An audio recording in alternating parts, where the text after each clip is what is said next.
Hello traders, welcome to ethical trading. आज की date है 15th ऑफ फेब। आज की मार्केट की साइकोलॉजी में आज आपको एक्सप्लेन कर देता हूँ। देखिए, ये निफ्टी बैंक का 15 मिनट का चार्ट है। अगर आप देखेंगे तो निफ्टी बैंक ने पिछले काफी दिनों से क्या बनाया हुआ है, एक रेजिस्टेंस बनाया हुआ है। ठीक है। और एक निफ्टी बैंक ने यहाँ पर सपोर्ट बनाया हुआ है। तो मार्केट क्या है ना, काफी दिनों से थोड़ा रेंज बाउंड सा चल रहा है। तो अगर आप देखेंगे तो ये रेजिस्टेंस जो था वो आज से पहले ऑलरेडी लगभग 5 बार टेस्ट हो चुका था। ये तो आज की कैंडल से, ठीक है। तो 5 बार ऑलरेडी टेस्ट हो चुका है। तो अब जब भी इसके पास मार्केट आएगा ना, तो इस रेजिस्टेंस के ब्रेक होने के चांस ज्यादा होंगे। ये चीज हमें ध्यान में रखनी है। ठीक है। तो अब एक चीज और हमें साइकोलॉजी वाइज ध्यान में रखनी है कि रेजिस्टेंस के पास कौन आएगा, सेलर्स आएंगे। तो वहां पे हमें क्या करने की कोशिश करनी है, बाय करने की कोशिश करनी है। पर बाय, देखिए, रेंडमली बाय नहीं करना होता है, विद प्राइस एक्शन हमें बाय करना होता है। बिना प्राइस एक्शन के नहीं घुसना है बाय के अंदर, वरना तो फिर हम तब भी ट्रैप हो जाएंगे चाहे हम कितने अच्छा ट्रेड बना ले। ठीक है। तो विद टेक्निकल्स हमें बाय करना है वहां पे। तो ये आपका 15 मिनट का चार्ट था। और अब मैं आज का दिन आपको 1 मिनट चार्ट पे दिखा रहा हूँ। ठीक है। देखिए आज क्या हुआ है मार्केट के अंदर। आज सुबह मार्केट ओपन होता है यहाँ पर, ये पहली कैंडल है। और उसके बाद मार्केट क्या करता है, नीचे आता है। देखिए ये जो मार्केट नीचे आया ना, ये रिजेक्शन जोन से आया है। यहाँ पे क्या है, रिजेक्शन है। ठीक है। ये मार्केट के अंदर रेजिस्टेंस है, और यहाँ पर भी मार्केट के अंदर क्या चार्ट बना हुआ है, तो ये सारा क्या है, रिजेक्शन पॉइंट है। तो रिजेक्शन मार्केट ने यहां से ली है। तो इसका मतलब यहाँ पे कौन होगा, सेलर होगा। तो मार्केट के अंदर जब सेलर है ना, तो हमें करना तो बाय है, ये हमें पता है, बट ऐसे नहीं कि सीधा कूद जाना है। ठीक है। तो यहां पर देखिए अभी तक तो कोई ट्रेड नहीं है, यहाँ पे सिर्फ वेट एंड वॉच करना है आपको। यहाँ पे कोई भी ट्रेड नहीं बना। ठीक है। अब मैं आपको सेकंड पॉइंट बताता हूँ कि यहाँ पे ट्रेड को देखना कैसे है। देखिए, पहली जो चीज है, आपको ट्रेड को कैसे आइडेंटिफाई करना है मैं आपको समझाता हूँ। अगर आप कल का, अगर आप बॉटम पकड़ेंगे ना, देखिए ये कल का बॉटम है। यहां से अगर आप फिबो लगाएंगे तो आपको एक चीज दिखेगी। जब मार्केट नीचे आया ना, तो इसने जो सपोर्ट लिया वो कहां से लिया, 0.5 के आसपास से लिया। देखिए मैं ये नहीं कह रहा कि यहाँ पे आप ट्रेड ले लो, आपको सिर्फ ये चीजें आइडेंटिफाई करके रखनी है। ठीक है। ट्रेड नहीं लेना है यहाँ पे, सिर्फ आइडेंटिफाई करना है। तो अगर मार्केट 0.5 से उठेगा तो इसके ऊपर जाने के चांसेस हैं। पहली चीज तो हमारे माइंड में ये आ गई। ठीक है। ट्रेड नहीं लिया है, सिर्फ हमने चांसेस देखे अभी हो क्या सकता है मार्केट में। ठीक है। हम अभी खाली बैठे हैं, आराम से सिर्फ समझ रहे हैं चीजों को। अच्छा, उसके बाद मैं आपको एक चीज समझाता हूँ। देखिए मार्केट ने क्या किया, मार्केट नीचे आया, उसके बाद वापस ऊपर गया। और ऊपर जाने के बाद देखिए वापस से वो रिजेक्शन कहां से ले रहा है। यहां पर अगर आप देखेंगे तो रिजेक्शन कहां से आया है, क्लोजिंग प्राइस से आया है। देखिए क्लोजिंग प्राइस पे वापस कौन आएगा, सेलर आएगा। तो अब जब सेलर आएगा क्लोजिंग प्राइस पे, तो हमें वहां पे क्या करना है, बाय करना है। ठीक है। तो अब बाय करना है, तो उसको बाय करना कैसे, ये इंपॉर्टेंट है।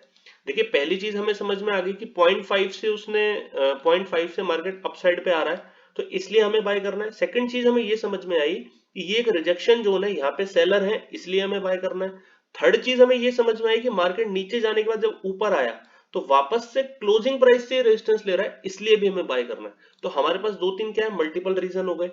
अब हमें बाय करना कहाँ है, ये इंपॉर्टेंट है। देखिए यहां से क्लोजिंग, यहां से आपको यहां तक, आज के बॉटम से आज के टॉप तक कर आपको क्या लगाना है, फिबो लगाना है। अब देखिए यहां पर कहां बाय करना है आपको। देखिए या तो 0.38 पे बाय कर लीजिए या 0.5 पे बाय कर लीजिए। जैसे ही मार्केट 0.38 या 0.5 पे आता है ना, आपको बाय करना है। देखिए उस टाइम आपको ये नहीं सोचना कि मार्केट में ग्रीन कैंडल है या रेड कैंडल है। आपको जैसा आपको दिख रहा है कि कैंडल नीचे जाती जा रही है, तो जाने दीजिए। 0.6 पे हाथ में आए तो वहां भी ले लीजिए। ठीक है। यहां तक आप ले सकते हैं, क्योंकि कई बार मार्केट 0.6 से भी वापस पलट जाता है। ठीक है। तो ये जो ट्रेड था वो लगभग आपका इस जोन के अंदर एक्टिवेट हो जाएगा। ठीक है। ये वाला जो एरिया है ना, इसके अंदर आपका जो जो ट्रेड है वो एक्टिवेट हो जाएगा। उसके बाद अगर आप देखेंगे, लगभग मार्केट यहाँ है 560 570 वाला जोन जो है। ठीक है। दो तीन बार मार्केट ने क्या लिया, यहाँ पे सपोर्ट भी लिया।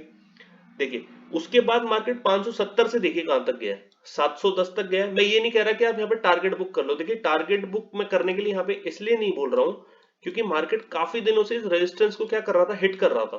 तो मेरे मन में भी ये था कि मार्केट और ऊपर जा सकता है। तो मैं आपसे ये नहीं कहूंगा कि यहाँ पे टारगेट बुक कर लीजिए। ठीक है। आप वेट एंड वॉच करिए। आपको ये दिख गया कि यहां से यहां तक लगभग मैंने 150 पॉइंट ले लिए हैं मार्केट के अंदर, पहला ट्रेड मैंने आपको समझा दिया। और वापस जब मार्केट पूरा नीचे आ रहा है, ठीक है, तो आप 0-0 पे निकल जाइए। ठीक है। क्योंकि आपने ऑलरेडी मार्केट के अंदर 150 पॉइंट से ज्यादा आप सही हो चुके हो। तो ये जो ट्रेड होगा ना, या तो आप लगभग 150 पॉइंट रिस्क टू रिवॉर्ड के हिसाब से मैनेज कर लीजिए। देखिए इसमें जो रिस्क जाएगा वो लगभग 0.78 का जो रहता है ना लेवल, वहां तक जाएगा।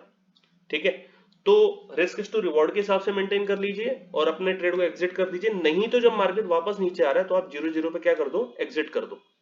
देखिए उसके बाद आपको एक चीज समझाता हूं मैं, उसके बाद क्या हुआ है। देखिए मार्केट ने अब भी इस रेजिस्टेंस को क्लियर नहीं किया है, तो क्लियर नहीं किया तो वापस यहाँ पे कौन आएगा, सेलर आएगा। पर मार्केट ने ये डिप क्यों लगाई, देखिए मार्केट में ये डिप लगाने का रीजन ये है कि मार्केट में काफी ज्यादा बायर्स चढ़ रहे हैं। ठीक है, तो मार्केट क्या है ना, बायर्स को बैठाना नहीं चाहता, इसलिए मार्केट ने ये पूरा आराम से मोमेंटम किया है। ठीक है, ताकि मेरे पे बायर ना बैठ जाए। ठीक है, फिर उसके बाद मार्केट क्या किया, वापस धीरे धीरे नीचे आया। उसके बाद हमें सेकंड अटेम्प्ट देखिए कहां लेना है। अगर आप इस वाले टाइम फ्रेम को 10 मिनट पे कन्वर्ट करेंगे ना, तो आपको एक चीज दिखेगी। देखिए मैं आपको वो चीज दिखाता हूँ क्या है, बड़ी सिंपल सी चीज है। एक सेकंड इसको हटा देते हैं। देखिए वो चीज क्या है, मार्केट में, मार्केट आज नीचे आया और नीचे आने के बाद मार्केट ने क्या बनाया, डब्लू पैटर्न बनाया। ठीक है, अगर 10 मिनट के टाइम फ्रेम पे डब्लू पैटर्न बन रहा है ना, तो देखिए उसकी जो एक्यूरेसी होती है वो 10 में से 8-9 रहती है। मैं आपको बता रहा हूँ, ये मैंने एनालाइज करा हुआ है। तो उस डब्लू के ऊपर आप अटेम्प्ट ले सकते हैं। ठीक है, ये तो हो गया पहला रीजन। दूसरा रीजन क्या था डब्लू के अलावा, कि मार्केट उसी रिजेक्शन जोन से आया, तो मार्केट के पास क्या होने चाहिए, सेलर होने चाहिए, क्योंकि मार्केट उसको क्लियर नहीं करके आया अभी तक। तो अभी भी मार्केट में कौन बैठे हैं, सेलर बैठे हैं। तो इस सेलर की वजह से ये जो डब्लू है इसके ट्रू होने के चांस ज्यादा है। अच्छा, थर्ड रीजन क्या था, देखिए थर्ड रीजन मार्केट का वही है अपना, कि अगर अपन बॉटम से फिबो लगाएंगे, बॉटम से अगर फिबो लगाएंगे तो हमें ये दिखेगा कि ये जो डब्लू बन रहा है इसमें जो सपोर्ट है वो कहाँ का है, 0.5 का है, जो भी अच्छा है। ठीक है, तो जब डब्लू का लगभग ब्रेकआउट हो रहा हो तब हमें ट्रेड लेना था और हम एक अच्छा मोमेंटम कैप्चर कर सकते थे। देखिए आपको लग रहा होगा ये मैं बता रहा हूँ, देखिए मैंने खुद ने इस डब्लू पर मैंने ऑर्डर लगाया था, पर वो ऑर्डर मेरे पास आ नहीं पाया, 1-2 पॉइंट से रह गया था। क्योंकि मैं थोड़ा कंजर्वेटिव हूं, तो कंजर्वेटिव के हिसाब से ऑर्डर लगाते हैं। ठीक है, एक लॉट के अंदर तो वो 1-2 पॉइंट से निकल गया था, वरना मैंने इस डब्लू के ब्रेकआउट से पहले ही लगा दिया था ऑर्डर। ठीक है, तो खैर कोई नहीं, आपको मैंने ट्रेड समझा दिया। ट्रेड आपको अगर समझ में आ गए हो तो, अगर आपने आज के ट्रेड समझ लिए ना, तो आपको कल के ट्रेड भी आसानी से समझ में आ जाएंगे। So thank you very much, please share and subscribe if you like it. Thank you.